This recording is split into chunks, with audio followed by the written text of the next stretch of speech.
Okay guys, 3 things that's going to make your squeegee rubbers work very well.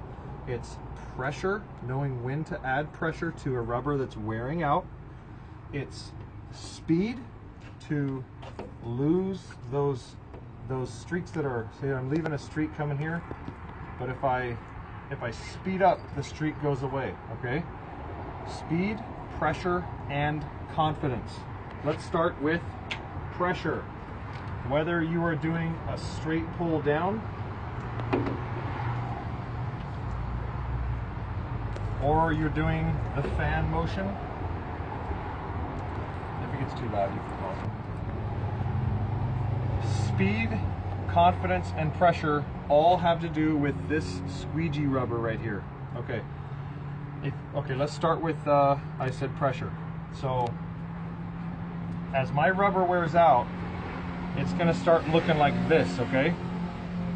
If you can see that, it's going to leave some stuff behind. Now, if this is a brand new rubber, the edge is going to be so perfect, you could literally just set it on the window, add a little pressure, and it's going to capture that water in there, create these little whirlpools and go straight down. Not whirlpools, but little tsunamis swirling and scrubbing that window down, okay? But as the rubber wears out, so this is new rubber, this is my finger here. New rubber, it's as if my finger can go straight against the glass. Older rubber, as rubber wears out, and even, you know, sometimes right away, you need to see where my finger bends at the tip. That's how rubber bends. It needs to put that little bend on it. So if you're finding it streaking on a straight pull or a fan motion, you need to add the pressure, okay? And it's going to take care of a lot of that. Some of you guys starting out and you just want to do a good window cleaning job, go straight down. Okay, this isn't a how-to clean a window video, it's a rubberology, what the rubber's doing. If you're starting to leave streaks and your rubber's wearing out, don't walk to your car and get a new one. Finish the job, just add some pressure. Add the pressure, but realize you could do probably another 2 or 3 houses with that same rubber.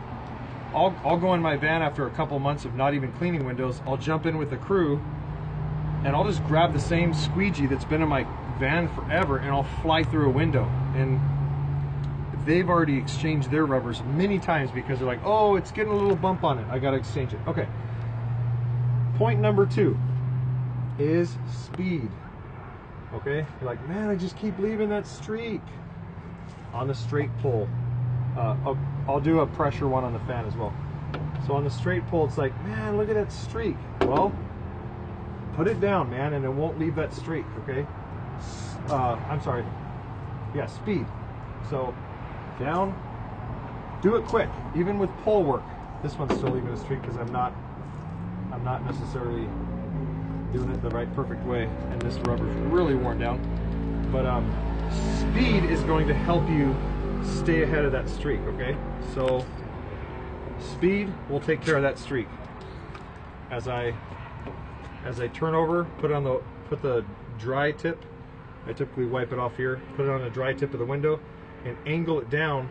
If I go slow, the water's gonna drift down in there. I wish you could see it in there. If I go fast, the water's gonna channel up and out this side, okay? If I just keep going slower and slower, trying to be more and more careful, it's gonna leave more and more streaks, okay? So let's talk about speed on the fan motion. Sorry, let's talk about pressure. Let's rewind and talk about pressure on the fan motion. Again, use the pressure, okay? Add some pressure on that fan motion and it's gonna stay ahead. It's gonna capture all the water underneath it, okay? Let's do speed on the fan motion, okay? This is very important. I cut the window and man, it's just leaving that streak over the edge. I got technicians now that do this. You know, and they think they're going fast and I'm like, dude, you're leaving a streak every time. They're like, oh, it dries. Or whatever they say. You need to get speed on it. Get that going up quick. Get it going up quick. Get it going up quick, okay? If you're using the wagtail, I don't want to do the wagtail with too much pressure.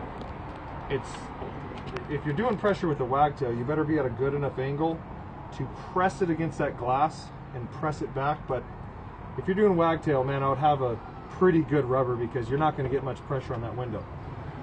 Speed with wagtail is you could sometimes just, if you're going here and there's a stubborn spot that's not getting it, just jet it quick. Just by that one motion, it flicks all the water off and flicks up, and you got dry rubber leaving here. Okay, so one good workout to do with this with squeegee is over the mountain, I call it. So I'm going over the mountain here, I'm capturing all the water on the right side, and then I'm opening that back up and putting the water back on the window. Now I'm coming back over the mountain, wetting the left side and flicking back over the mountain. So I could just sit here, I could build the mountain up, I could build the mountain down, I could build the mountain up, I could build the mountain down, okay? So I can keep going up and over the same area of a window and work on my technique, you know, either one, either squeegee, okay? And out, okay. So we've talked about speed with wagtail. You guys just, whatever I just said about the wagtail is very important. It's that speed, okay? You're using the wagtail, it's like, man, it's streaking. Just the start of it needs to be a flick up. Boom, because that water right there is really wet. That corner there is very wet. When you speed up real quick, you're leaving all that water behind, and it's flicking it off and coming up high, and then it's not going to leave a streak. You get a little flaky corner, you know, you could just peel them off, click, and then it's not a very good rubber edge. This rubber edge is not very good, but if you flick off that little hangnail and speed up, your rubber will last longer, okay? Okay, let's talk about confidence. I learned confidence in how rubber works by just, I mean, if you just get on a window, go fast, and you're really just, this is a really bad rubber here, and you're really just confident with the window. I think there was one day that I was just I did not care either. A client made me mad, or like a count we weren't going to do next time or something, and I just flew through the windows like I didn't care. And then I was going to come back, and if I did a bad job, I was going to look, but I flew through the windows so fast, and they turned out pretty much just as good. Instead of sitting there going, oh man, I got to do this whole window, I just started just jamming through the window, you know? If you guys know the Custodian channel, he just does that all day. Sometimes he leaves streaks here and there. See, I'm flicking it off. But he'll fly through a whole house, and I'm like, dude, this guy didn't even use rags at all. He literally will walk through a house like this. Custodian, that's Austin. He's one of the guys that really I've partnered up with business, and he'll go through a whole house with just a mop and a squeegee on the exterior, and he'll literally just like do the whole thing with that. He'll shave off the edges. And because he's so confident with that squeegee, it doesn't make much physical sense. But when you're confident, it transfers into your tools.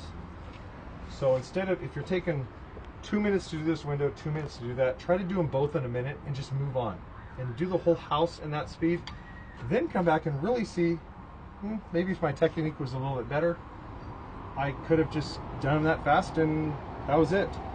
So you can slow down a rabbit, but you cannot speed up a turtle, okay? If you're going nice and slow, try to just speed up a little bit, okay? So, the three things in rubberology are pressure, speed, and confidence.